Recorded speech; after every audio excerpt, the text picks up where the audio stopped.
ఈ సినిమా చూసిన ఈ సినిమా చాలా బాగుంది అండ్ చాలా ఎమోషనల్ ఉంటుంది.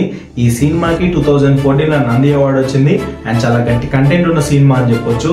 అండ్ ఈ సినిమాలో హీరో క్యారెక్టర్ నాకు చాలా బాగా అనిపించింది. హీరో క్యారెక్టర్ ఎట్లుంటుంది అని అంటే సొసైటీ మీద ఒక బాధ్యత కలిగిన వ్యక్తి క్యారెక్టర్ లా ఉంటుంది. 24 hours సొసైటీ గురించి ఆలోచించే క్యారెక్టర్ ఇది. అండ్ ఒక ఎగ్జాంపుల్ చెప్పాలి అని అంటే వాళ్ళ ఊరికి పోవాలి అని అంటే ఒక 30 kilometers అవుతుంది డిస్టెన్స్. సో అతను ఏం చేస్తాడంటే వాళ్ళ ఊరి మధ్యలో ఒక గుట్టు ఉంటుంది, దాన్ని పలగొడితే 3 kilometers అవుతుంది. సో సొసైటీ కోసం ప్రతిరోజు మార్నింగ్ చాయ్ తాగి బిస్కెట్స్ తిని రోజు దాన్ని పలగొట్టడానికి పోతాడు అండ్ ఆల్మోస్ట్ కంప్లీట్ చేస్తాడు. అండ్ నేను నిజంగా చెప్తున్నా, ఈ వ్యక్తి క్యారెక్టర్ లాగా సొసైటీలో అందరూ ఉండగలిగితే ఈ సొసైటీ చాలా ఈజీగా చేంజ్ అవుతుంది అండ్ చదువుకుంటే అందరికీ నాలెడ్జ్ వస్తుంది అండ్ వాళ్ళ జీవితాలు బాగుపడతాయని ఏ స్వార్థం లేకుండా వాళ్ళ ఊర్లో ఒక స్కూల్ పెట్టి అందరినీ చదివిపిస్తాడు. అండ్ ఒక ఆమెను కూడా చదివిపిస్తాడు స్పెషల్గా. ఆమె డాక్టర్ అవుతుంది.